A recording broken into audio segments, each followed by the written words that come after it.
हामीले शिक्षकले चाहेमा गर्न सक्छन् भन्ने अभियान थालेपछि मकवानपुर जिल्ला तेस्रो जिल्ला हो हामीले यसरी कार्यक्रम आयोजना गर्न थालेको।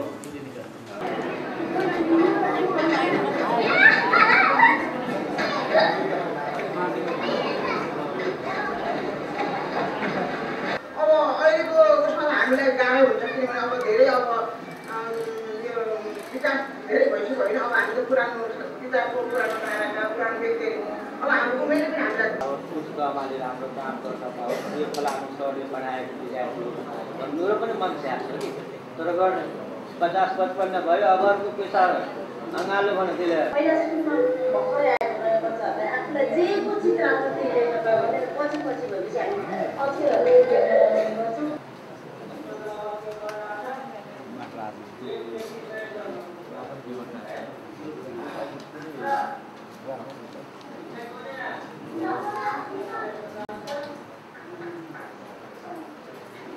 आज हामी एकै ठाउँमा जमघट भएर नेपालमा सामुदायिक विद्यालय शिक्षा र त्यसमा पनि मकवानपुरले हासिल गरेको प्रगति र आगामी दिनका चुनौती लगायत सम्भावनाहरूको बारेमा छलफल गर्न गइरहेका छौँ।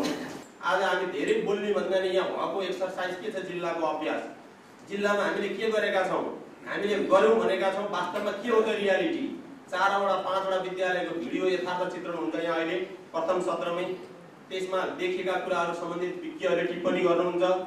वास्तवमा विद्यालयका हाम्रा केन्द्रबिन्दु भनेका बालबालिका हुन्। ती बालबालिकाको सुधारको लागि केवल धेरै पक्षको फ्याक्टरहरू कम्पोनेन्ट भयो भने शिक्षक साथीको भित्री इनिसिएसन आत्मसातै लाग्नुभयो भने निश्चय नै सुधार हुन सक्छ र त्यो गर्नको लागि शिक्षक साथीहरूले गरेर भएको हो। अरू हामी सबै बाहिरी तत्त्वहरू हुनु मात्रै भन्ने यो कार्यक्रमबाट सन्देश दिउँ र शिक्षक साथीहरूमा आत्मबल दौरो बनाएर काम गरौँ भन्ने उद्देश्यका साथ हामीले यो कार्यक्रमलाई आज यहाँ आयोजना गर्न लागेका हौँ। 622 जतिको हाराहारीमा सामुदायिक संस्थागत विद्यालयहरू यहाँ सञ्चालन रहेको अवस्था छ। 94% फुट भर्ना दर जिल्लाको रहेको देखिन्छ। अझै पनि 6% बालबालिकाहरू जिल्लाभन्दा बाहिर रहेको अवस्था चाहिँ हाम्रो तथ्याङ्कले देखाएको छ र हामीले यसलाई अलिक सुधारोन्मुख गर्नको लागि हाम्रो आफ्नै वेबसाइट डेभलप गरेका छौँ। मिडियाहरूको बढीभन्दा बढी परिचालन गरेका छौँ। सघन निरीक्षण लगायत आकस्मिक निरीक्षणका कार्यक्रमहरू हामीले सञ्चालन गरिरहेका छौँ। शिक्षकको पेसागत विकासका कार्यक्रमहरू पनि सञ्चालन गरिरहेको छ। हामी पहुँचको हिसाबले 94% पुगिसके तापनि हाम्रो गुणस्तरको हिसाबले अझै हामी चाहिँ धेरै तल रहेको कुरो यहाँ मैले जानकारी गराउन चाहन्छु। हुन त हाम्रो एसएलसीको नतिजाले हामीलाई चाहिँ 66% गत वर्ष नतिजा दिएको छ। यस वर्ष पनि हामी उत्कृष्ट नतिजा दिने हामी पक्षमा छौँ। तर पनि 34% बालबालिकाहरूको शैक्षिक क्षति भएको देखिन्छ। अर्कोतर्फ चाहिँ कक्षा 1 मा भर्ना भएका हामीले अस्ति तथ्याङ्क पनि सरस्वती केलाम 1 मा भर्ना भएका 20 जना मात्रै 100 मा 20 जना मात्रै कक्षा 10 उत्तीर्ण गरेको अवस्था देखिन्छ भन्दाखेरि 80% अझै त्यहाँनिर शैक्षिक क्षति भएको अवस्था देखिन्छ। शिक्षक व्यवस्थापनकै चुनौती हो र यो देशभरिकै समग्र सबै जिल्लाहरूको चुनौती भए पनि मकवानपुरको पनि हामीले चाहिँ प्रमुख चुनौतीको रूपमा राखेका छौँ। अघि प्रस्तुतिमा हेर्नुभयो साथीहरूले किताबै बोकेर पढाइरहनु भयो। किताब बोकाउनु तपाईँलाई दिया हो लेखिदिया हो तपाईँलाई भनेर लेखा हो कि होइन त्यसरी भन्नु न। किनभने त्यहाँ तल के लेखिदिया हुन्छ यति क्लासको विद्यार्थीको लागि के होइन तपाईँलाई बनाएको किताब किन पढाउनु भयो जोड्नु किन भएन। तपाईँलाई तालिम दिने भनेर भन्दा चाहिँ तपाईँले अघि जिसा साहबले भन्नुभयो तालिम दिएको काम लागेन टाउकोमा सोच्ने हो कि तालिम खोज्ने हो? के खोज्ने भन्नु न। त्यसो भए म यो पाठलाई हिजो यसरी पढाएको थिएँ, आज के गरी पढाए कायदा हुन्छ भनेर भन्ने हो कि मलाई तालिम चाहियो भनेर चाहिँ जिल्ला शिक्षा अधिकारी कहाँ खोज्ने हो? त्यसो भए दिएको भने फोकटिया खाऊ, नत्र भए रेजिन नगरौँ भने हो। तेरो तालिम चाहिँदैन, मैले तालिम बनाएँ, मेरो तालिम चाहिँ छाप्दै भनेर भने के हुन्छ? किनभने धनञ्जय सरले अघि भन्नुभयो, याद गर्नुभयो, मैले तालिम ल्याएको छैन, आइएड पिएड पढाए पनि होइन, शिक्षाशास्त्री पनि होइन, मैले त बच्चै पढिरहेँ भनेर भन्नुभयो। अनि हामीले किन बच्चा नपढ्या? किन नपढ्या भन्नु? जागिर खायो उनीहरूले। त्यसपछि जागिर खाने बुद्धि चाहिँ के हुने हो? गुरुङ सरले अघि भन्नुभएको जस्तो यो चाहिँ नि के भने जागिर खाने काम हो भने छोडिदिनुहोस्, किनभने तपाईँको कस्टमा बच्चालाई बिगार्नु पाइँदैन। एकजना मिसले अर्को मजाक कुराकानी भन्नुभएको थियो। उहाँले भन्नुभएको कुरा के हो? शैक्षिक सामने बच्चाले बनायो भने त राम्रो हेरविचार गर्दा रहेछन् भनेर भन्नुभयो। कति राम्रो कुरो ल्याउनु भएको थियो मिसले, याद गर्नु तपाईँहरूले? तपाईँसँग बुद्धि आइसक्यो, शैक्षिक सामग्री बच्चालाई बनाउन लगाइदिने हुने रहेछ होइन, अब अर्को तरिकाले चाहिँ गरौँ। त्यसो भए शैक्षिक सामग्री नभएदेखि के गरी पढाउने भनेर भन्ने किसिमको उपाय गरे के हुँदो? सोच्नुहोस् है, मैले खालि तपाईँहरूलाई शैक्षिक सामग्री होइन, हामीसँग भएका सामग्रीबाट पढाउन मिल्छ मिल्दैन भनेर भने जिस्काएको। मान्छेले के भन्थे भने सबभन्दा ठुलो रोग भनेको भोक भने, सबैभन्दा ठुलो औषधि भने खानेकुरा भने भन्थ्यो। त्यस्तै सबैभन्दा ठुलो रोग भनेको पढाइ नहुनु र सबैभन्दा यसको उपचार भनेको पढाइ हुनु, यही बराबर। आज म स्कुल गएँ, तर आज हाम्रो फलानु घन्टी अथवा नपढिकन फर्किनु पर्यो भनेर विद्यार्थीले भन्ने दिन अब अन्त्य हो। मैले भने अब यो त चुनौतीपूर्ण कुरा छ। आज 5 जना आउँदैन, कसलाई पठाउने? प्लस माइनसको सिस्टम भयो भनेको कस्तो हो? अब मैले अर्का घन्टी लिँदै भने प्लस मेरो वान भयो, अथवा जसको मैले घन्टी लिन्छु उसको माइनस वान भयो, होइन? यो प्लस माइनस जोड्दा महिना 2 महिनामा हामीले हिसाब गर्दा जम्मा उसले पढाउनु पर्ने दिनको मिनिमम घन्टी के छ? त्यो एक दिन उसलाई सुविधा ल बस, होइन? अरूले के गर्नु पर्यो त पढाउनु पर्यो, होइन? यो प्लस माइनसको सिस्टम अहिले हामीले सुरु गरेँ। मैले पढाउँछु भने कम्तीमा पनि यो ऋषिरामले यत्रो बिघ्न पैसा ठगेर खाए, नपढाइकन खायो भनेर जनताले जुन दिन मेरो कानमा भन्छ नि त्यो दिन मेरो जिन्दगीमा चाहिँ पढाउनु पर्ने दिनको अन्त्य भन्ने मैले ठान्दछु। त्यो सोचेर मान्छेले हिँड्नुपर्छ। शिक्षा असल हुनको लागि कक्षा कोठामा रमाउने हुनुपर्छ। कक्षा कोठामा घन्टी लाग्ला भनेर डराउने मान्छे हुनुपर्छ। ओहो, घन्टी नलागिदिए पनि हुन्थ्यो, अझै 2-4 मिनट पढाउन पाउनु पर्यो हुन्थ्यो। र विद्यार्थीसँग रमाउन सक्ने शिक्षक हुनु पर्यो। अनि त्यो शिक्षक राम्रो शिक्षक हो, अनि त्यो शिक्षक जिम्मेवार शिक्षक पनि हो, र त्यो शिक्षकले यहाँ अहिले भने जस्तो गर्न सक्छ। 56-57 सालमा टियुमा आदरणीय विद्यानाथ सरसँग पढ्ने अवसर पाइयो। यति आनन्द आउँथ्यो। 1 घन्टाको टाइम कहिलेकाहीँ उहाँले सरहरूले एक्सचेन्ज भएर अर्को घन्टी लिन नपाउँदाखेरि दोहोऱ्याएर 2 घन्टी पनि पढाउनु हुन्थ्यो। हुँदाखेरि पनि हामीले त 2 घन्टाको टाइम 2 मिनट बराबर पनि लाग्दैन थियो। साथै मणिराज बागेश्वरी माविका सर, उहाँ मैले कक्षा 7, 8, 9, 10 मा पढाएको मेरो अत्यन्तै सुयोग्य विद्यार्थी। यसकारणले म भाइलाई चेलोको नाताले आशीर्वाद र थप भविष्यका लागि शुभकामना पनि म व्यक्त गर्न चाहन्छु। र म बिचमा छु विद्यानाथ सरको चेलो र मणिराज सरको गुरुको रूपमा म छु। म त हाम्रो मणिराज भाइ भन्दा नै पछाडि छु। मैले सिक्नुपर्ने अझै धेरै रहेछ।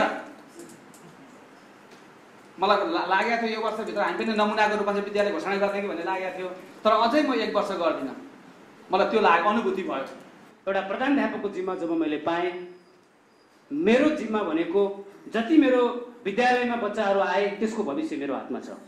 मैले बदमास गर्यो भने मैले यदि ड्युटी अनड्युटी एउटा चाहिँ ड्युटीलाई मैले चाहिँ एउटा सत्कार गरेन भने त्यो 600 जना बालबालिका, 500 जना बालबालिका, 700 जना बालबालिकाको भविष्य मेरो हातबाट चाहिँ बिग्रिनेछ। त्यो मैले फिल गरेँ। र म एउटा कुरा के पनि भन्न चाहन्छु भन्दाखेरि एउटा प्रशासन मजबुत हुनको लागि एउटा त्यहाँ सिस्टम हुनुपर्छ।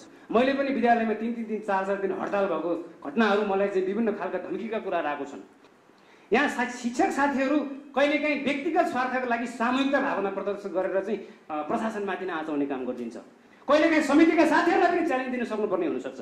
समितिका साथीहरूभित्र पनि त्यहाँ चाहिँ को साथीहरूको कुन हिसाबले चाहिँ स्कुलमा चाहिँ कुन निर्णय गर्न खोजिरहेको छ भन्ने कुरो त्यो पनि मनन गर्न सक्नुपर्छ। त्यो बेलामा प्रशासनको हितको लागि यो कुरा ठिक छ या यिनीहरूले बहु कुरा आयो सबैले भनिसकेपछि म एउटा किन फाल्टो भन्ने खालको पनि हिसाबले प्रशासन यदि ब्याग गयो भने त्यतिखेर संस्था धेरैजति ब्याग हुनसक्छ। मकवानपुर जिल्ला हेटौँडा नगरपालिकासँग सिमाना जोडिएको पदमपोखरी गाविस वार्ड नम्बर 1 वृन्दावन वनस्पतिमा 2053 सालमा 33 जना बालबालिकाहरूबाट पठन पाठन सुरु गरी युग अनुसारको चेतना फैलाएर नमुनाको रूपमा सञ्चालन गर्ने भन्ने उद्देश्य राखी पठन पाठन गराउँदै आएको विद्यालयको नाम हो श्री युग चेतना नमुना प्राथमिक विद्यालय वृन्दावन पदमपोखरी 1। यस विद्यालयमा हाल 250 जना विद्यार्थीहरू अध्ययन गर्छन्। बाल विकासदेखि 5 कक्षासम्म 6 जना शिक्षक दरबन्दी, 2 वटा बाल विकास सहयोगी कार्यकर्ता र 1 जना कार्यालय सहयोग गरी जम्मा 9 जनाको टिम छ। यस विद्यालयको सेवा क्षेत्रभित्र जम्मा 400 घरधुरीहरू छन्। र पहिला शिक्षण पेसालाई एउटा प्लेटफर्मको रूपमा लिइन्थ्यो, अब त्यो अवस्था रहेन।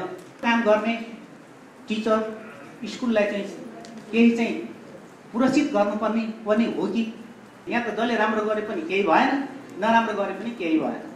राम्रो गर्नेलाई त्यो पाटोमा राखौँ, नराम्रो काम गर्नेलाई यो पाटोमा राख्छौँ, एक्सन लिनुपर्छ, पुरस्कृत गर्नुपर्छ, यस्ता कुराहरू पनि त्योभित्र आउँछ। तर त्यो कुराहरू अहिले यहाँ देखिराखेका छैन।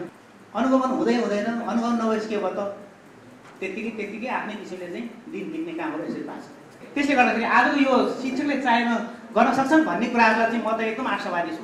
किनभने यहाँ हामीले भरे छलफलमा आएको निचोडका कुराहरू हामीले लिएर जाउँ, प्रत्येक विद्यालयमा लिएर जाउँ, आफ्नो ढङ्गले कार्यान्वयन गरौँ, त्यो अवश्य पनि सम्भव हुन्छ। म क्लास रेगुलर जान्छु, पढाउँछु, पढेर जान्छु, विद्यार्थीलाई बुझाउँछु, विद्यार्थीलाई काम दिन्छु, होमवर्क दिएपछि भोलिपल्ट कापी माग्छु, हेरिदिन्छु, फिर्ता गर्छु भने त दिनका दिन यो सरले होमवर्क मात्रै दिन्छ, हेर्ने होइन, भोलिपल्ट माग्ने होइन भन्छ, गर्दै त्यस कारणले हामीमा अनुशासनको कमी छ। विद्यार्थी अनुशासनहीन होइन र हाम्रो टिचिङ टेक्निकमा, टिचिङ मेथडमा अब परिवर्तन ल्याउनु जरुरी छ। अब ती कुराहरूलाई, सूचना प्रविधिका कुराहरूलाई हामीले क्लासरुममा कसरी भित्र्याउने हो, अनि एजुकेसनसँग त्यसलाई कसरी जोड्ने हो, मोबाइललाई शैक्षिक सामग्रीको रूपमा कसरी प्रयोग गर्ने हो भनेपछि हामी ट्रेडिसनल छौँ, परम्परावादी छौँ। नयाँ बाटो, नयाँ ढङ्ग, नयाँ शैली, नयाँ मेथडमा जाँदाखेरि के हुने हो भन्ने एक किसिमको हामीलाई डर छ। त्यो डरलाई मनबाट भगाएर हामी हाम फाल्यौँ भने त्यो सजिलो बाटो हो भन्ने मेरो अनुभवले त्यो भन्छ। मैले धेरै शिक्षक सङ्घ सङ्गठनको प्रतिनिधिज्यूहरूका कुरा सुनाउँ। 2-3 वटा कुराहरू पेसागत सङ्गठनले गर्नुपर्ने भूमिकाका कुराहरू, जस्तै भएर शिक्षाको क्रममा मकवानपुर जिल्लामा लट्ठी भाँच्ने काम हामीले गऱ्यौँ र त्यो क्रममा मैले पनि रामधुलाई चुट्थेँ। म यहाँलाई इमान्दार साथ भन्छु, रामधुलाई चुट्ने टिचर नम्बर पनि पढ्थेँ। अनि म अहिले जब कक्षामा जान्छु मैले झट्ट त्यो लौरो भाँचेर फोटो खिचेर सम्झिन्छु। हामीले भएर शिक्षा जुन एउटा कार्यक्रम जिसिकाले ल्यायो त्यसमा कोअर्डिनेसन गर्यो प्लान नेपाल, राडो नेपाल आदिले, र त्यसलाई हामीले आत्मसात गरेर अहिले अधिकांश जिल्लाहरूमा हामीले हाम्रो क्षेत्रबाट, हाम्रा सङ्गठनहरूबाट त्यो म्यासेज हामीले दिइरहेका छौँ। चाइल्डको माइन्ड ब्ल्याङ्क सिट पेपर हो, त्यसमा राम्रो बिउ रोपौँ, प्रतिफलको आश गरौँ, हामी प्रोफेसनल डिभोसन देखाउँ भन्ने अर्थमा हामी एक चित्त छौँ, एक मना छौँ। शिक्षकहरूलाई ठुङ्गिरहन मात्र पनि पुग्दैन। हामीलाई आत्मग्लानि भएको छ। 2046 सालको परिवर्तनपछि हामी विभिन्न आस्थामा विभक्त भयौँ। त्यसैको परिणाम आज सामुदायिक विद्यालयको शिकार बनिरहेको छ। त्यसकारण म तमाम शिक्षक साथीहरूलाई हामी राजनीतिभन्दा बढी पेसाकर्मी शिक्षकका रूपमा रहनुपर्छ भन्नेतर्फ पनि म आग्रह गर्न चाहन्छु। र म निश्चित रूपमा म एउटा विचार आस्थासँग नजिक भए पनि म मेरो कक्षा कोठाभित्र र मेरो विद्यालय परिसरभित्र पसिसकेपछि म शुद्ध एउटा शिक्षकको रूपमा रहेको छु। आज हामीलाई गाउँमा जाँदाखेरि शिक्षक भनिसके घृणा गर्ने परिस्थिति पनि छ। पहिला हामी डाक्टर थियौँ गाउँका, पहिला हामी समाजसेवी थियौँ गाउँका, पहिला हामी नेता थियौँ गाउँका। तर आज हामी गाउँमा के भइरहेका छौँ भने कोही त काङ्ग्रेस भएका छन्, कोही एमाले भएका छन्, कोही माओवादी भएका छन्, कोही राप्रपा भएका छन्। हामी त्यसबाट कसरी मुक्त हुन सक्ने? म शिक्षक युनियनका केन्द्रीय अध्यक्षज्यूलाई यो आग्रह गर्दै मेरो आफ्नो संक्षिप्त भनाइ अन्त्य गर्न चाहन्छु। धन्यवाद। शिक्षाविद हुनुहुन्छ, यहाँले बोलेको एउटा भोइस, एउटा रेकर्ड राष्ट्रिय एउटा मिडियाको मुख्य समाचार हुन सक्छ। यहाँले बोल्नुभएको शब्दहरू राज्यको ध्यान आकर्षण हुन सक्छ।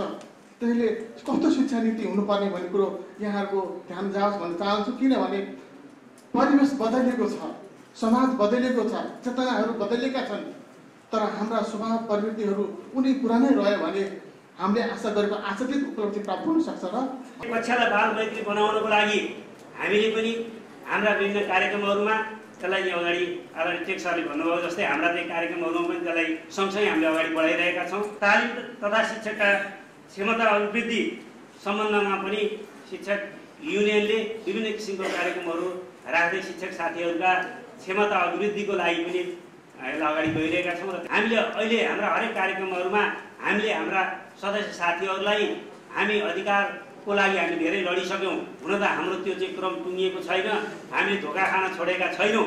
तैपनि हामीले अधिकारमा मात्र होइन है साथी हो, हाम्रो दायित्वतर्फ हाम्रो जिम्मेवारीतर्फ पनि हामी सँगसँगै जानुपर्छ भने हामीले हरेक कार्यक्रममा हामीले यो भावनालाई पनि हामीले अगाडि बढाउँदै लगिरहेका छौँ। त्यस्तै हामीले नेपाल शिक्षक युनियन केन्द्रमा एउटा तय गरेको नारा आफ्नो विद्यालय आफै सुधारौँ भनेर त्यो नारा तय गरेको छ। र हामीले तल्लो तहसम्म यसलाई लगेर यसलाई व्यवहारमा उतार्नलाई पनि हामीले प्रयासहरू गरिरहेका छौँ। यो सन्देशलाई हामीले चाहिँ गाउँ गाउँसम्म चाहिँ पुर्याउने उसमा अभियानमा छौँ। सङ्घ संस्थाहरू, शिक्षा समिति लगायत शिक्षा कार्यालय सबैको एकाकार लक्ष्यमा अगाडि पुगेको छ। र यहाँ अगाडि व्यक्त गर्नुभएका हेड सरहरूले र शिक्षक सङ्घ संगठनका चाहिँ अध्यक्षज्यूहरूले पनि एउटा प्रतिबद्धता व्यक्त गरिरहनु भएको छ। यसले फेरि पनि भोलिका दिनमा पनि सुधारका लागि मार्ग प्रशस्त गरेको छ। शिक्षकले मात्रै चाहिँ शैक्षिक गुणस्तर बिगारेको हो कि र त्यो शिक्षकको नियुक्तिका कुरा, त्यो बढुवाका कुरा, त्यो चाहिँ एउटा शिक्षकलाई दिइने खालको व्यवहार जुन छ त्यो व्यवहारमा समानता नभइरहेको सन्दर्भ, यी सबै कुराहरूमा अथवा समग्रमा चाहिँ शैक्षिक सरकारी संस्थाहरू यो सामुदायिक विद्यालय सुधारका निमित्त बढी मात्रामा जिम्मेवार छन्। शिक्षकहरू चाहिँ एकदम राम्रो काम गर्दै गरेको अवस्थामा चाहिँ सुधार नभएको हो कि त्यो चाहिँ पक्कै होइन। कतिपय अवस्थामा शिक्षकहरूमा पनि त्यो दायित्वप्रतिको जुन एउटा लगनशीलता, कर्तव्यनिष्ठता त्यसमा कमी कमजोरी भएको होला। कोही गरिरहेका शिक्षक छन्, कोही जानेर पनि नगरेका शिक्षक छन्, कोही सक्दै नसकेर गरेका शिक्षक छन्। खै त त्यसको पहिचान, आइडेन्टिफिकेसन, खास तथ्य खोइ। शिक्षक पछि नियुक्ति हुने राहत, पिसिएफ र बाल शिक्षामा त हामी सबै महिला छौँ। इसिडी कक्षामा महिलाप्रतिको पोजिटिभ एटिच्युडको खाँचो छ। शिक्षाको फाउन्डेसन जुन बाल कक्षाहरूमा पनि महिलाहरूकै नेतृत्व छ, उहाँहरूकै पकड छ। र पिसिएफ राहत लगायत अब त महिला सङ्ख्या बढ्दै गएकोले आगामी दिनमा त निश्चय नै महिलाहरू नै नेपालको शिक्षा क्षेत्रमा छरपष्ट देख्न सकिएला। हामीले हाम्रा वृत्ति विकासका मात्रै कुरा गर्न थाल्यौँ भने स्वाभाविक रूपमा विद्यालयका कक्षा कोठाहरूमा विद्यार्थी खाली हुन थाले भने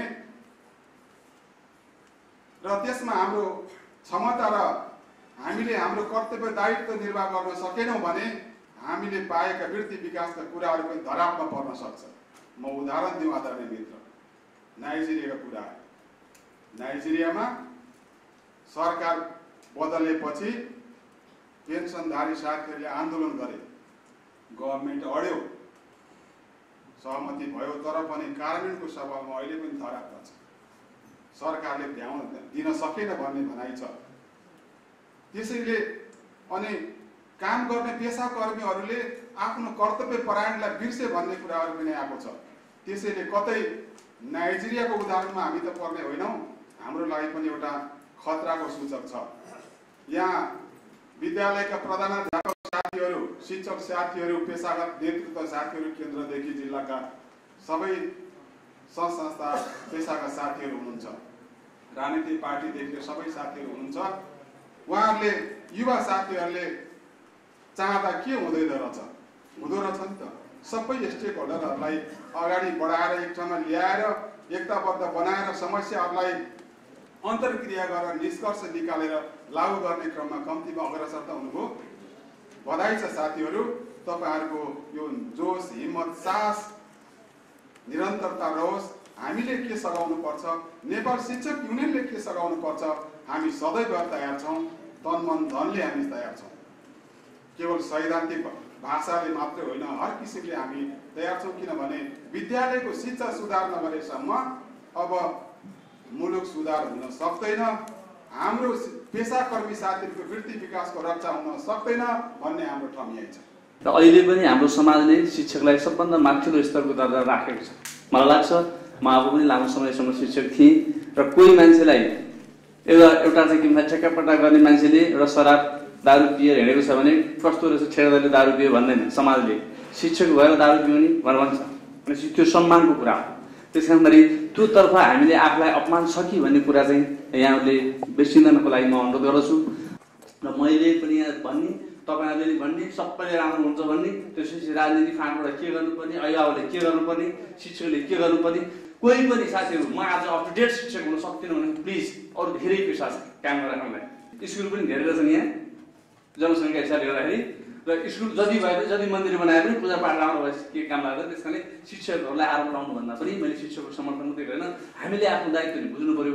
अब जे जानिन्छ जस्तो जानिन्छ जुन थलोबाट एकै दिनमा अमेरिका बनाएन, एकै दिन युरोप पनि बनाएन, एउटा पुस्ताले त्याग गर्ने। हामीले त्यही गर्न सक्ने, जानेको बुझेको गर्न सक्यो भने शिक्षकलाई मात्रै होइन अभिभावकले बुझ्नु पर्यो, सरकारवालाले बुझ्नु पर्यो र सबैले बुझ्नु पर्यो। र हामीले एउटा प्रयत्न गर्न खोजेको त यो पनि हो, तपाईँहरू सबै उस्तै हुनुहुन्न, त्यस कारणले तपाईँहरू जाग्नुहोस्। र हाम्रो अवस्था चाहिँ के हो भन्नुहुन्छ भनेदेखि यस्तो कार्यक्रम आयोजना गर्ने समूहमा परेको नाताले अर्को मान्छेले काम गरेको छैन भनेदेखि यसले गर्दाखेरि मलाई पनि दोष आएको छ है भनेर त्यो मान्छेलाई सम्झाउने जिम्मेवारी पनि हामीले लिनु पर्यो। यदि हामीले एक आपसमा सम्मान गरेनौँ भनेदेखि शिक्षकलाई अर्कोले पनि सम्मान गरिदिँदैन। त्यो चाहिँ उपदेश जस्तो भयो होला कि त्यहाँ बिहान अनामिका भन्ने एउटा म्याडमले कुरा गर्नुभएको थियो, 2-3जना साथीले यसबारेमा कुरा गर्नुभयो। धनञ्जय सरले त विशेष गरी कुरा गर्नुभयो र यहाँ उहाँले आफ्नो अगाडिको रेखरत्न सरको कुरा गर्नुभयो। त्यो निकै कम्ती पाइन्छ कि अर्को मान्छेले पनि राम्रो गरेको थियो, अर्को शिक्षक पनि राम्रो गरेको थियो भनेर हामीले प्रशंसात्मक रूपमा हाम्रो यो वातावरणलाई चाहिँ सकारात्मक ढङ्गतिर लिएर जान थाल्यौँ भनेदेखि त्यसले मेरो विचारमा हाम्रो प्रतिष्ठालाई नाटकीय रूपमा माथि लिएर जान्छ जस्तो लाग्छ। दाँत माछौ के भने पढाइरहनु भएको थियो बिहान त्यहाँ उहाँ भन्दै जानुभयो, अलिअलि शिक्षक के विद्यार्थीहरू पनि हो भन्दै गयो, त्यो टुङ्गियो जस्तो लाग्यो मलाई त्यहाँ। तर त्यहीँ लगेर कसले कसरी मात्छ, केले मात्छ, किन मात्छन् भन्ने प्रश्न 2-4 हालिदिएको भए नि त्यो विद्यार्थी पनि रिसर्च ओरिएन्टेड हुन्थ्यो होला। हामी के गर्छौँ वक्तृत्व एक्स्ट्रा करिकुलर भनेर वक्तृत्व के गरिरहन्छौँ, त्यहाँ यस्तो संसार देश बनाउने विषय दिन्छौँ कि मलाई यसो लाग्यो त्यो टिभी हेर्ने विद्यार्थीलाई त्यो टिभी आफूले हेरे विषय के हेर्छ त्यसैमा अनुसन्धान गरेर त्यसैमा लेखेर ल्याऊ, तिम्रो वक्तृत्व कलामा केही प्रेजेन्ट गर भन्यो भने के हुन्थ्यो होला। रिसर्च पनि भयो, उसको क्रिएटिभिटी पनि आयो, त्यहाँ उसलाई बोजिलो हामीले लिनुपर्ने देश बनाउने जिम्मा पनि त्यो सानो बच्चालाई दिनु परेन, ऊ बिस्तारै बुझ्दै गरेर बनाउँदै जान्छ होला। पछि विद्यालयको शिक्षक साथीहरूले यति गरिदिनु भयो भने त हाम्रो युनिभर्सिटीमा पनि साह्रै सजिलो हुन्थ्यो होला। उसलाई एकदम ठुलो कुरो गर्नु पर्दैन थियो, जे जान्दछ त्यही गर्नु पर्थ्यो। हो त्यो रिसोर्सफुलनेस हामीले पनि गर्नु पर्यो, हामीले पनि कहाँ के पाउँछौँ खोज्नुपर्छ। छैन भन्दिन एकदम सजिलो छ, के कारणले भएन भन्ने हामी कहिले पनि खोज्दैनौँ कि कसको व्यवहारले कसलाई असर परिरहेछ। अनि अर्कोमा पनि गयौँ हामीले तिमीहरूले किन नसोधेको म्याथ तिमीहरूले कसरी गर्छौ, युजुअली म्याथमा कमजोर के अरे भन्दाखेरि 1-2 चोटि सोधेका थियौँ, त्यति पनि आउँदैन तिमीहरूलाई भनेर केटाहरू हाँस्थ्यो अनि हामीले छोड्यौँ। त्यो दायित्व कसको त अभिभावकको हो कि हामीसँग बस्दाखेरि नै त्यही घटना भइरहेछ त्यहाँ हामी आँखा चिम्लिदिन्छौँ। अब अनुसन्धानै त्यसैलाई बनाऊ न, हेरौँ न यहाँहरू म्याथ पढाउनेहरूकोमा पनि यस्तै छ भनेदेखि आफूले चाहिँ नि बराबरी केटीहरूलाई पनि व्यक्तिएर सोधेर गर्दाखेरि सुधार आउँछ कि आउँदैन, त्यही हुन्छ एक्सन रिसर्चको टपिक त। मेरो बच्चा त भनिदिन्छु, मैले सरकारी स्कुलमा पढाएँ, मेरो बच्चा अहिले पनि प्राइभेट स्कुलमा पढ्छ, तर म सेटिस्फाइड छैन। यहाँ नै ठिक हुन्छ, प्राइभेट स्कुलमै ठिक छ भन्ने कुरो म कन्भिन्स चाहिँ छुइनँ। तर मैले पढाइरहेको छु, थाहा छैन किन पढाइरहेको छु, म आफूलाई मसँग एन्सर छैन लास्टमा भन्ने हो। मैले यही कुरा मैले बङ्गलादेशको चाहिँ एउटा साथीलाई पनि सोधेको थिएँ, तिमीले चाहिँ यो गभर्मेन्ट पब्लिक स्कुलको पोलिसीको कुरा गर्छौ, स्ट्राटेजीको कुरा गर्छौ, विभिन्न इस्युहरू ल्याउँछ, तिम्रो बच्चा कहाँ पढ्छ? मेरो बच्चा प्राइभेट स्कुलमा पढ्छ अनि किन कुरा गर्छ त यो तिम्रो प्राइभेट स्कुलको पोलिसीको कुरा गर अनि तिम्रो किन यो सरकारी कुरा गर्छ तिमी किन चाहिँ आफ्नो बच्चा चाहिँ प्राइभेट स्कुलमा सरकारी स्कुलमा किन नपठाएको भन्दाखेरि मलाई विश्वास छैन मेरो बच्चाको भविष्य किन बिगार्ने भन्छ उसो कति किसिमको चाहिँ विश्लेषण हो होइन। जब तपाईँ डेभलप कन्ट्रीमा जानुहुन्छ भनौँ न युरोपियन डेभलप कन्ट्रीहरू अमेरिका क्यानाडा अस्ट्रेलियातिर जानुहुन्छ भनेदेखि त्यहाँको चाहिँ तपाईँको चाहिँ नि स्टाटस चाहिँ गभर्मेन्ट स्कुल स्टाटस कता कता राम्रो छ। खै तपाईँले पैसा धेरै तिर्नुपर्छ त्यहाँ पनि प्राइभेट स्कुलमा तर स्टाटस चाहिँ गभर्मेन्ट स्कुलको नै राम्रो छ। टिचरको स्टाटस पनि गभर्मेन्ट स्कुलको टिचरको नै बढी राम्रो छ। हाम्रो मूल्याङ्कन पढ्यो भनेको अब नहुन्जेल त त्यही माग्नु पऱ्यो एसएलसीकै रिजल्ट हो होइन। एसएलसीकै रिजल्टको आधारमा सबैले मैले यति क्वालिटी गरेँ उसले यति क्वालिटी गरेँ नमुना भन्ने स्कुलहरूले पनि त्यही नै आयो कुराहरू समग्रमा होइन। यो चाहिँ अब कग्निटिभ एचिभमेन्टको आधारमा त्यो मेजर गरेको चाहिँ देखियो। 7वटा 8वटा कति विषय छ त्यसको नम्बर आयो त्यसको आधारमा गरेको देखियो। त्यसो भयो भनेदेखि नन कग्निटिभ स्किलको चाहिँ हामीले इभ्यालुएसन गर्ने परिपाटी के हो होइन। मूल्याङ्कन गर्ने हाम्रो एउटा आधार एउटा तौर तरिकाले पनि यो चाहिँ वास्तवमा चाहिँ टिचरलाई धेरै प्रेसर गरेको हुनाले कहाँनिर त्यो कुरा बिग्रिँदो रहेछ भन्दाखेरि समुदाय र शिक्षकहरू बिचको जुन वार्तालाप एक खालको चाहिँ त्यो हुँदै नभएको के अनि नआयो भने चाहिँ अब अभिभावकले पठाएन यिनीहरूले यस्ता गरे उस्ता गरे भनेको मान्दैन कुरा बुझ्दैन भन्ने होइन। अनि अभिभावकलाई सोध्यो भने शिक्षकै बस्दैन शिक्षक अब कहिले एउटा मात्रै हुन्छ कहिले पनि डबल शिक्षकले पढाएको कहिले देखा छैन। अब एकजनाको पालो आइसकेपछि अर्को घर जान्छ अर्को आएपछि अर्को घर जान्छ। एक खालको चाहिँ अब समुदाय र शिक्षकको बिचमा चाहिँ त्यो एकले अर्कालाई दोषारोपण गर्ने अब परिपाटी त्यहाँनिर छ। त्यहाँको अभिभावकलाई पनि पढाउने त शिक्षकै हो नि जानेर वा नजानेर त्यहाँको के अरे समुदायले सपोर्ट गर्न सक्नु भएको छैन शिक्षकलाई। त्यो भइसकेपछि अब सरहरूले नै त्यो खालको समुदाय र प्लस विद्यार्थीहरूलाई कसरी त्यो एउटा शिक्षाको उज्यालोमा लैजाने भन्ने खालको कुरा चाहिँ शिक्षकबाटै सुरुवात भयो भने त्यो हुन सक्थ्यो कि भन्ने चाहिँ मलाई लागेको। हामीसँग रिसोर्स ठ्याक्कै छैन भन्ने म मान्दिनँ। एउटा प्राथमिक विद्यालयमा कम्तीमा 2वटा शिक्षक दरबन्दी छ भने त्यहाँ 3-4 लाख रुपियाँ पक्कै पनि गएको हुन्छ। शिक्षक तलब भन्दा बाहेक 1.5 लाख रुपियाँ 2 लाख रुपियाँ चाहिँ त्यो नियमित रूपमा जाने आम्दानी नै चाहिँ नियमित रूपमै चाहिँ त्यो पैसा गइरहेको हुन्छ। हामीले गर्न चाहे भनेदेखि स्रोतले साह्रै ठुलो समस्या पार्छ जस्तो मलाई लाग्दैन। हाम्रो विद्यालयको हविगत यति धेरै सामुदायिक विद्यालयको अवस्था हुने थिएन। यसमा यस्तो हविगत बनाउने हामी पनि हौँ तर ठ्याक्कै बिग्रियो भने होइन है। फेरि मैले वास्तवमा हिजो इनरोलमेन्टको दर अत्यन्तै लो भयो। इनरोलमेन्ट जसरी पनि बढाउनु पर्ने हाम्रो बाध्यता पनि रह्यो। जसले चाह्यो जसले चाहन्छ जहाँ हुन सक्छ। त्यो विद्यालय दिनादिनै हामीसँग धेरै विद्यालयहरू भएछ। त्यो विद्यालयमा धेरै चाहिँ विद्यालय भइसकेपछि रिसोर्स त हामीसँग लिमिटेसन छ हामीमा रिसोर्समा। त्यो भएको लिमिटेसन त्यो रिसोर्सलाई चाहिँ हामीले बाँड्दाखेरि चाहिँ हामीले सबै विद्यालय राम्रो विद्यालय बनाउन सकेनौँ। तर तापनि हाम्रो बिचमा भएको चाहिँ जुन एउटा ग्याप छ एउटा शिक्षकले जानेको कुरा अर्को शिक्षकलाई नबताउने एउटा शिक्षक बिचमा भएको कुरा अर्को शिक्षक बिचमा नगर्ने एउटा शिक्षक तालिममा गयो त्यो तालिमबाट प्राप्त भएको कुरो त्यो विद्यालयमा आएर सेयरिङ नगर्ने हामी बिचमा त्यो सेयरिङ गर्ने बानीको अलिकति कम भएको कारणले र विद्यालयमा चाहिँ एउटा टिम स्पिरिटमा काम गर्ने बानी अलिक कम भएको कारणले गर्दाखेरि पनि हाम्रा उपलब्धिमा अझ जे जति रूपमा आउनु पर्ने त्यो आउनलाई अझ चाहिँ नसकेको हो कि भन्ने मेरो आत्मसन्देह छ।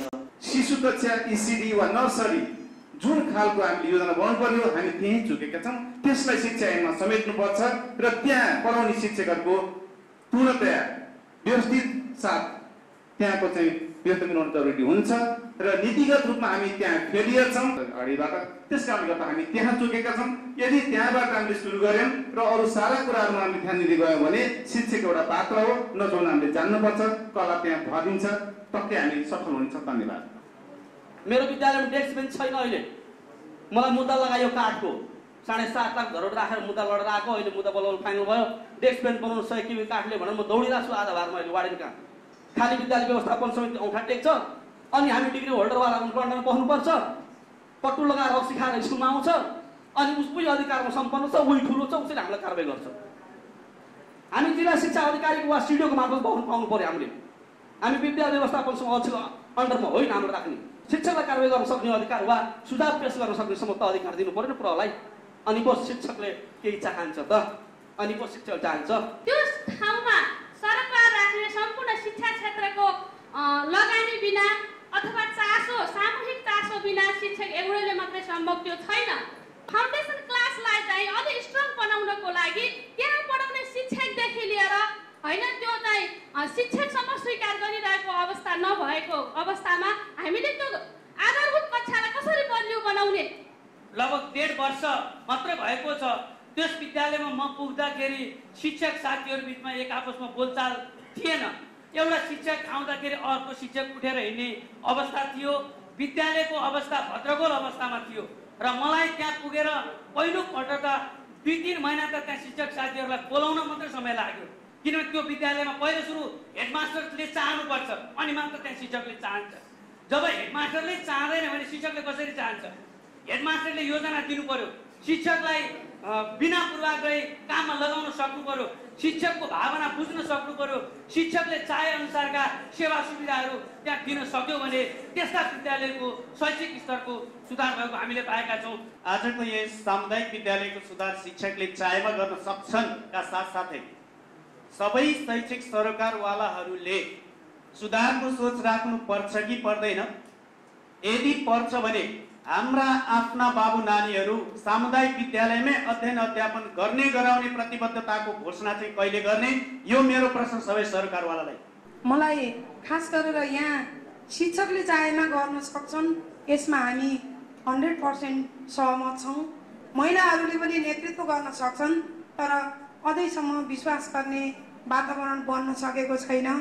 पुरुषहरूलाई जति त्यहाँ सहयोग हुन्छ, महिला ज्यादै मेहनती निरन्तर लाग्ने, उसले नयाँ नयाँ सोचहरू ल्याउने भए पनि महिलामाथि त्यति विश्वास गरेको आधार छैन। शिक्षा क्षेत्रको सुधार गर्ने हो भने 50% रहेका महिलाहरूको शैक्षिक नेतृत्वमा चाहिँ भूमिका हुनुपर्छ भन्ने मेरो जिज्ञासा अथवा मेरो सुझाव। हामी अभिभावकहरूले तपाईँहरूलाई शिक्षकहरूलाई पूर्ण विश्वास गरेका छौँ र सहयोग पनि गरेका छौँ। हामी तपाईँहरूलाई सहयोग गर्ने अपेक्षा पनि गर्छौँ। तपाईँहरूले ठाउँ ठाउँमा परेका आएको बेलामा हामी तपाईँहरूलाई राम्रोसँग सहयोग गर्छौँ, प्रतिबद्धता जाहेर गर्छौँ जहाँसुकै भए पनि। तर एउटा कुरा तपाईँहरूले के गरिदिनु पऱ्यो, अठोट गरिदिनु पऱ्यो भने चाहिँ त्यो चाहेन भन्ने शब्दहरू चाहिँ तपाईँले चाहेकै रहन्छ, हो पनि गयो।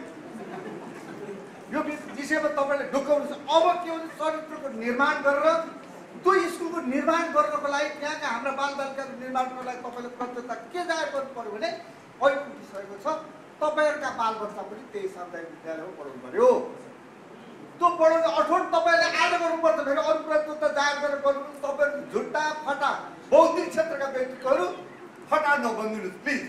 अनि गाउँमा केही शिक्षकहरू वर्षौँ 20औं वर्ष बसिराख्नु परेको, तर सहरमा पनि फेरि ती शिक्षकहरू वर्षौँ 20औं वर्ष बसिरहेको स्थिति पनि छ। त्यसकारण शिक्षामा सुधार गर्नलाई गाउँ सहर साझेदारी, गाउँको शिक्षकलाई सहरमा ल्याउने, सहरको शिक्षकलाई गाउँमा पठाउने एउटा योजना हुनुपर्छ। शिक्षक पत्रिकाले एकचोटि त्यस्तै प्रश्न गरेको थियो, मैले त्यहाँ प्रतिक्रिया पनि पठाएको थिएँ। 3 वर्षमा शिक्षकलाई पनि यो लक्ष्य भएको जसरी सर्वको प्रबन्ध गर्नुपर्छ। म तामाङहरू बढी भएको गाउँमा पढाउँछु, म भर्खर हेडमास्टर भएको हुँ। अनि त्यहाँनिर जनताहरूको स्थिति के देखा पऱ्यो भने इङ्ग्लिस प्रतिको मोह। त्यसले गर्दाखेरि गाउँमा बोर्डिङ खुल्यो। अब बोर्डिङसँग हामीले कम्पिटिसन गर्न के गर्ने? हामीले पनि इङ्ग्लिस मिडियमबाट चलाउने भनेर सुरुवात गऱ्यौँ। अङ्ग्रेजी पढ्दै हुन्थ्यो भनेर बोर्डिङतिर लान लाग्यो आफ्नो बच्चाहरू। अब उनीहरूका बच्चाहरूलाई हामीले तान्न के गर्ने? अनि हामीले पनि अङ्ग्रेजी लागु गऱ्यौँ। यो स्थिति छ मातृभाषामा कि अङ्ग्रेजी माध्यममा। सामुदायिक विद्यालयको गुणस्तर उकास्ने नै हो भने दुईवटा कुरो मैले यहाँ चाहिँ हुनैपर्छ। त्यो परिवर्तन हुन लागेको शिक्षा नियमावलीमा उल्लेखै गर्नुपर्छ भन्ने सन्दर्भ मैले उठान गरेँ। त्यो ओठे प्रतिबद्धताले, ओठे भक्तिले ती कुराहरू समाधान हुन्छ जस्तो मलाई लागेको छैन। एउटा अभिभावकलाई शिक्षामा लगानी गराउनुपर्छ भन्ने मान्यता म राख्छु। सक्नेसँग दिने, नसक्नेलाई सहयोग गर्ने।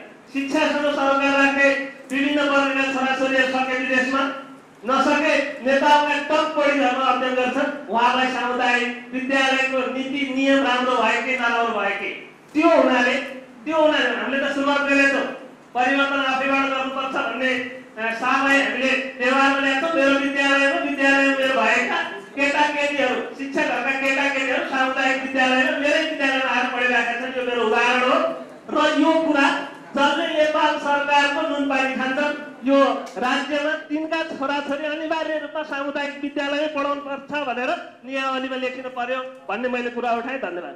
राम्रो सफा सड्न आँटेका अनि सडिसकेका यी सबै प्रकारका आलुलाई एउटै डालोमा राखेर मूल्याङ्कन गर्न खोजे जस्तै यहाँ शिक्षक शब्दलाई मात्रै राखेर हामीले चाहेमा गर्न सक्छन् भनेर हेरेर बहस गरिरहनु भन्दा त्यहाँ कहाँ अहिलेसम्म भएको सफलता र राम्रा उपलब्धिलाई हेर्दा कस्ता शिक्षकले गरेका हुन् र बिग्रेका ठाउँ हेर्दा कस्ता शिक्षक र पृष्ठभूमि भएका ठाउँमा बिग्रेको छ त्यसलाई केलाएर त्यो खराबलाई चाहिँ सच्याउनेतिर हामी जानुपर्छ। पक्कै पनि मलाई त्यस्तो लाग्छ। बिग्रेका गल्ती भएका ठाउँ पक्कै पनि राम्रा मान्छेले बिगारेका छैनन्, त्यो कुनै राम्रो मान्छेको धर्म हुँदैन। यदि नियत नराम्रो बोकेर आएका छ सामान्य भाषामा मैले देखेको परिदृश्यमा हेर्ने हो भने कुनै घाँस काटेर घाँसका भारीमा मात्रै जिन्दगी बित्छ कि मेरो भन्ने खालका मान्छेहरूले एकाएक शिक्षक जस्तो गरिमामय पदमा बसेर काम गरेर आज शिक्षकको चाहिँ एउटा खिल्ली उडाउने अवस्थामा बसेका मान्छेहरूले के सेवा दिन सक्छन् र के परिवर्तन गर्न सक्छन्? त्यस्ता मान्छे हामी कहाँ कति शिक्षक छन् केलाएर र सडिसकेका चाउरी परिसकेका कति छन् त्यसलाई पनि केलाएर दक्ष र योग्य एकदम सक्षम मान्छे राख्नुहोस्। कहिले पनि यहाँ परिवर्तन हुन सक्दैन भनेर हामी भन्न सक्दैनौँ। शिक्षकले नै हो यो शिक्षाको परिवर्तन गर्ने, अरूले त सहायक काम मात्र गर्ने हो। लहरो जाने माथि शिक्षक नै हो। हाँगा बिगा अरू जे जति टेवा दिए पनि फल लाग्ने शिक्षकको लहरोमा नै हो।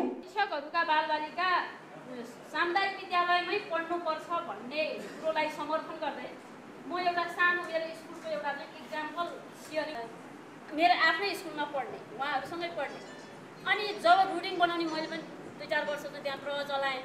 जब रुटिन बनाउने बेला भयो त्यति बेला चाहिँ उहाँहरूले के भन्नुहुन्थ्यो भने मेरो बच्चा भएको क्लासमा चाहिँ मलाई पारिदिनुहोस् है, नछुटाइदिनुहोस् भन्नुहुन्थ्यो। अनि कस्तो यो सरहरूको सोच, आफ्नो बच्चा भएको क्लासमा चाहिँ मलाई पारिदिनुहोस्, दुईवटा कुरा भने नि मेरो बच्चाले बढी जानुहोस् भनेर भन्नुहुन्छ। अनि अरूको बच्चा चाहिँ आफ्नो होइन जस्तो कस्तो उहाँहरूको चाहिँ सङ्कीर्ण सोच जस्तो लाग्थ्यो क्या मलाई त्यति बेला मैले रुटिन बनाउँदै गर्दा त्यस्तो लाग्थ्यो। अनि अहिले चाहिँ पछि भएपछि मैले के गरेँ भने मेरो बच्चा पनि मैले त्यही स्कुलमा लिएर गएँ, आफ्नै स्कुलमा मेरो बच्चाहरू लिएर गएँ। गइसकेपछि त यसो अनुभव गर्दा मलाई पनि त्यस्तै लाग्दो रहेछ।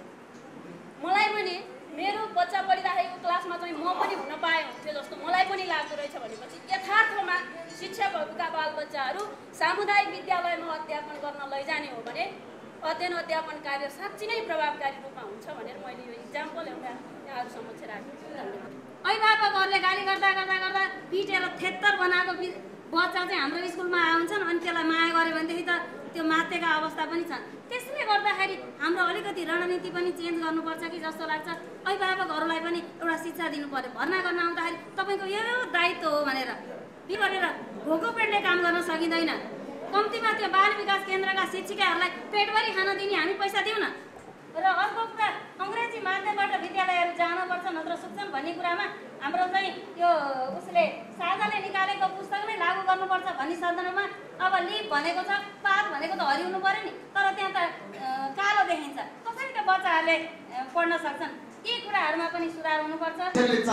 मैले चाहे म राम्रो पढाउँछु आजबाट, तर मलाई त्यो कक्षा कोठामा जान त्यो विद्यालयमा जान उचित वातावरण मैले मात्रै बनाउनु पर्ने हो कि यो समाजमा रहेका अरू तत्त्वहरूको पनि दायित्व हुन्छ? प्रश्न र प्रतिप्रश्नसँगै हाम्रो दायित्व जिम्मेवारी सँगसँगै हामी एउटा निरीह प्राणी जस्तो पनि बाँच्नु परेको छ। र अर्को कुरा शिक्षा नीतिको कुराहरू आए। 28 सालको शिक्षा नीति राख्ने, शिक्षकलाई चाहिँ धमाधम समुदायको जिम्मामा लगाएर तँलाई चाहिँ अब भोलिदेखि कारवाही हुन्छ भनेर सधैँ त्रसित मानसिकतामा राख्ने अनि प्रजातान्त्रिक परिपाटी र गणतान्त्रिक र लोकतान्त्रिक कुरा गर्ने अनि तर नीति चाहिँ उही 28 सालको लागू गरेर अनि धमाधम शिक्षकलाई कार्यान्वयन मात्रै गर्ने जुन समुदायदेखि शिक्षा प्रशासकदेखि मन्त्रीदेखि सबैले चाहिँ शिक्षकलाई मात्रै तारो बनाउने अवस्थामा कसरी त्यो शिक्षक चाहिँ एकदम खुलेर म योग्य शिक्षक हुँ, म एकदम चाहिँ राम्रोसित पढाउन सक्छु, मलाई सुरक्षित छु भन्ने वातावरण चाहिँ त्यहाँ शिक्षकले आफूले कसरी बनाउन सक्छ? शिक्षक आफू पुलिस त होइन। शिक्षकले गर्ने हो, अरूले गर्नेमा हामीलाई पत्ता छैन। किनभने तपाईँलाई सबै कुराकानी गरिसकेपछि लास्टमा गएर छोडिदिने फेरि तपाईँलाई नै हो। व्यवस्थापन समितिको सदस्य लानु, त्यहाँ राजनीतिक दलको मान्छे लानु, त्यहाँ जिल्ला शिक्षा कार्यालयको मान्छे लानु, कोही पनि लानु भनेपछि जे तपाईँलाई सहयोग गरे पनि कहाँसम्म पुर्याउने रहेछ भने त्यो ढोकासम्म पुर्याउने रहेछ, ढोकाबाट भित्र उद्देश्य त तपाईँ नै हो। त्यसले गर्न सक्ने अरू कसैले होइन, अरू सहयोगी गर्ने शिक्षक। त्यसो भए हुनाले पनि हामीले शिक्षकले चाहेमा भनेको कारण जानिकन गरे हो। यसमा धेरै लडाइँ पनि पर्यो। शिक्षकले नचाहेको हो, त्यो नचाहेको हो, किनभने चाह्यो भने गर्न सक्छ भन्नेमा हामी ढुक्क छौँ। अनुगमन गर्ने किसिमको हिसाबमा पनि कति राम्रो कुराकानी भनिदिनु हो उहाँले। हामीले राजनीतिमा पछि लाग्यौँ के आयो त भने के पनि आएन, उही लडाइँ गर्नु पनि जहिले आयो नि त्यही हो। त्यसो भए पेसेवार बन्यो भने के हुन्छ भनेर भन्दाखेरि अघि डाक्टर सुषमा आचार्यले भनेको कुराकानी ठ्याक्कै जोडिँदो रहेछ। उहाँले भन्नुभएको जस्तो ढङ्गलाई एकचोटि विचार गर्नु भने त्यो शिक्षकले आफूले आफैलाई अनुगमन गर्दो रहेछ। मैले गरेका कुराकानी कतिको ठिक भयो कि भएन, अघि केदारभक्त माथुरा सरले भन्नुभएको कुराकानीलाई तपाईँ जोड्न सक्नुहुन्छ। केदारभक्त माथुरा सरले के भन्नुभयो भने चाहिँ म त खुसी हुँदै आउँछु, किनभने मैले पढाएको विद्यार्थीले राम्रोसँग बुझे, छलफल पनि गरे, के पनि गरे। त्यसो भएपछि त्यो आफूले आफूलाई मूल्याङ्कन गर्ने किसिमको प्रक्रिया हामी चाहिँ सुरु गऱ्यौँ भने अनुगमन कसरी पनि गर्नुपर्छ। मातृभाषा चाहिँ नि एक थरीले खोज्ने, अङ्ग्रेजी चाहिँ नि अर्को थरीले खोज्ने सरले साह्रै राम्रोसँग ल्याउनु भयो। तर मैले बिचको बाटो जोडेको छु। त्यो बिचको बाटो के भने मातृभाषाबाट अङ्ग्रेजीमा कसरी लाने, नेपालीमा कसरी लाने, तपाईँसँग सजिलो तरिका पनि रहेछ। मैले अनुभव पनि गरेर हेरेँ। अहिले रामचरण सरलाई चाहिँ थाहा छ, शिक्षा विभागमा त्यो कागज पुगिरहेछ। मुस्लिम समुदायकोमा गएर हेरिरहेको, मुस्लिम समुदायको उर्दूबाट अङ्ग्रेजी कसरी पढ्ने, उर्दूबाटै नेपाली कसरी पढ्ने भनेर उनीहरूले सामग्री बनाएको हुन्छ। अर्को मैले यो किताब पढाउने र जोड्ने अघि नै पनि यहाँहरूसँग भनिसकेँ, जहिले पनि हामीले के गरिरहँदा रहेछौँ भन्दा त्यो किताब पढाउन बल गरिरहँदा रहेछौँ। माछाको बल पानीसँग भने जस्तो मास्टरको बल किताबसँग मात्रै हुँदो रहेछ। त्यसले खोज्नेले त्यसले के गर्दो भने किताबै खोज्दो रहेछ, त्यही किताब पढाउने रहेछ। अनि तालिम दिनेको बल के हुँदो रहेछ, त्यो किताब कसरी पढाउने भन्ने मात्रै बल। त्यो पश्चात अब त्यो किताबै नपढाइकन चाहिँ किताब विद्यार्थीलाई पढ्न लाउने, किताब अरू किताबमा चाहिँ विद्यार्थीलाई आकर्षण गराउने, कसरी त्यो किताबहरू खोजोस्, कसरी चाहिँ के किसिमको गरोस् भन्ने उपाय चाहिँ गर्न सक्ने किसिमको प्रक्रियामा हामी लाउन सक्छौँ। त्यसको माने हामीले चाहिँ हाम्रो पढाउने प्रक्रियालाई अलिकति मात्रै बदलिदिने बित्तिकै पनि हामी चाहिँ सजिलै सक्ने छौँ। कुन बुद्धि लाउँ भनेर नसोध्नुहोस्, मैले यो बुद्धि लाएँ भनेर भन्नु। त्यसले शिक्षक साथीहरूले चाहिँ यो पढाइ भएन भनेर भन्नु भने त म त ठाडै मुर्दाबाद भन्छु। तपाईँ नै हो बनाउने, तपाईँले बनाउँदाखेरि चाहिँ तपाईँले यो पाठ काम लागेन, पढाउनलाई चाहिँ भएन, त्यसो भए काम लाग्ने बनाउनुहोस्, बनाइहाल्नु। तपाईँलाई त्यत्रो फ्रिडम दिएको छ, त्यो तपाईँले क्लास पढाउन्जेलसम्म त न जिसे सर जानुहुन्छ, न चाहिँ हाम्रो सापकोटा सर जानुहुन्छ, दुईले जानुहुन्न, न चाहिँ एनजिओको हाम्रो प्रेम सर जानुहुन्छ, न अर्को सर जानुहुन्छ, कोही जानुहुन्न, न राजनीतिक दल जान्छ। तपाईँ त्यो बेलामा त अल इन अल हो नि। त्यो अल इन अल भएको बेलामा चाहिँ तपाईँले उपाय ल्याउनुहोस् नि त। त्यो किसिमको उपायहरू गर्न सक्ने बित्तिकै हामी चाहिँ के भने मेथडहरू थुप्रै हामी बनाउन सक्छौँ। किनभने हामी नै हो मेथड बनाउने भने, हामी जस्तै शिक्षक साथी हो। अघि डाक्टर सुषमा आचार्यले भन्नुभएको जस्तो त्यही अनुसन्धान गरौँ, त्यही हेर्नुहोस् के हो एक्सन रिसर्च भन्नु। स्रोत कसरी जुटाउने भन्ने अर्को किसिमको कुरोकानी हुँदो रहेछ। म चाहिँ नि डाक्टर साहबहरूको तरिका चाहिँ याद गर्ने गर्छु। मेडिकल डाक्टरसँग केही बुद्धि हुँदैन, त्यसले फुर्ती लाउने हो घाँटीमा चाहिँ त्यो भाँडो त बोक्ने हो, तर उसले सोध्दो रहेछ कोसँग भन्दा बिरामीसँग सोध्दो रहेछ, टाउको दुख्यो, खाना खानु मन लागेको छ, पेट कस्तो हुन्छ, दिशा कस्तो छ, हेर्नु त सोधेको। त्यसले बुद्धि भएको त पहिले ठाडै भनिदिन्छ नि, तँलाई यही भएको छ, त्यसो बुद्धि होइन रहेछ। त्यसले त के गर्दो रहेछ भने मान्छेलाई सोधेर हैरान पार्दो रहेछ। त्यही बुद्धि हामी विद्यार्थीलाई सोधेर गरेर के हुँदो, अभिभावकलाई त्यसरी सोधेर के हुँदो, हेर्नु त त्यो डाक्टर भयो, हामी चाहिँ ट्याक्टरको ट्याक्टर। सोच्नु न, त्यसैले गर्दाखेरि चाहिँ बुद्धि हामीसँग छ भनेर भने घमण्डै छिर्दिनुहोस् क्या। डाक्टरले बुद्धि छ भनेर घमण्ड गरेन, मसँग बुद्धिलाई म्यानेज गर्न सक्ने तागत छ भन्ने स्पष्ट रूपमा उसले चाहिँ त्यसरी भन्यो। त्यसपछि ऊ गतिलो स्रोत व्यक्ति।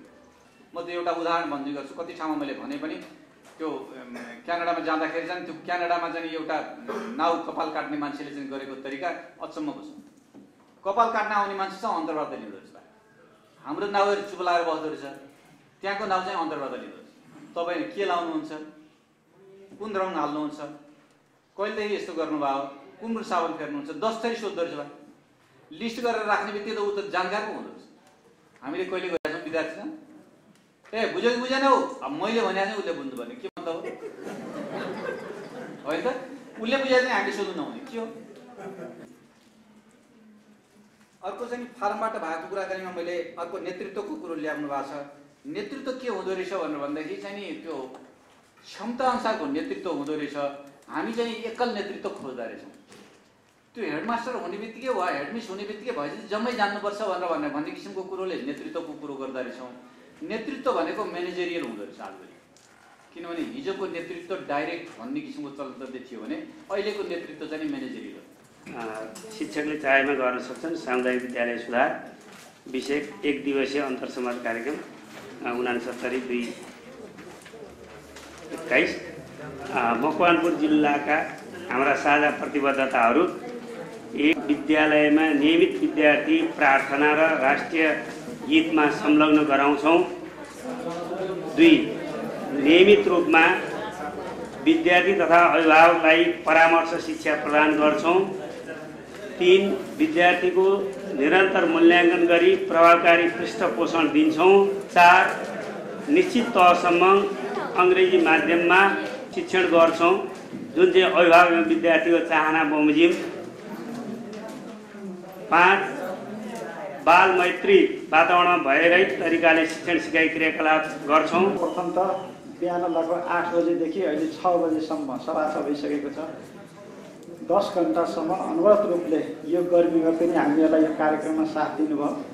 यस अर्थमा सम्पूर्ण सहभागी मित्रहरूलाई आयोजकको तर्फबाट र जिल्ला शिक्षा कार्यालयको तर्फबाट धेरै धेरै धन्यवाद दिन चाहन्छु। साँच्चै नै शिक्षकले चाहेमा परिवर्तन ल्याउन सक्छ, शिक्षकले चाहेमा गर्न सक्छ र सामुदायिक विद्यालयको शैक्षिक गुणस्तर अझै माथि, हामी धेरै तल छौँ भन्दैन, केही विद्यालय त तल छौँ, तर अझै पनि माथि चाहिँ उकास्न सकिन्छ भन्ने पनि चाहना अपेक्षा गर्ने पनि गरेको छु। र विशेष गरी आज कार्यक्रम फेरि म साथीहरूलाई के दोहोऱ्याउन चाहन्छु भन्दाखेरि धेरै सदरमुकाम वरिपरिका साथीहरूको आजको बढी उपस्थिति छ। उहाँलाई लाग्न सक्छ शिक्षकले चाहेमा गर्न सक्छ, हामी त गरिरहेकै छौँ, तर सम्पूर्ण मकवानपुरको ग्रामीण भेगमा पनि यो सन्देश जानेछ भन्ने चाहिँ मैले अपेक्षा गरेको छु। ग्रामीण क्षेत्रका पनि केही साथीहरू आउनुभएको छ। सबै साथीहरूको सामूहिक प्रयासबाट मकवानपुरको ग्रामीण क्षेत्रमा, जहाँ मैले सुरुमा पनि भनेको थिएँ विद्यार्थी र शिक्षकको उपस्थिति दर चाहिँ न्यून रहेको छ, साँचो कुरो मैले भनिरहेको छु, सरले स्वीकार भएको पनि छ। यो प्रतिबद्धता मोहनसरले उद्घोष गरेका साझा प्रतिबद्धता मकवानपुरका कुना कुनाका विद्यालयहरूमा पनि पुग्नेछ र त्यो पुग्ने कार्यको लागि अनुगमन गर्ने जिम्मेवारी पनि यहाँ उपस्थित सबै साथीहरूको हुनेछ भन्ने पनि अपेक्षा सहित पुनः सम्पूर्ण साथीहरूलाई धेरै धन्यवाद दिन चाहन्छु।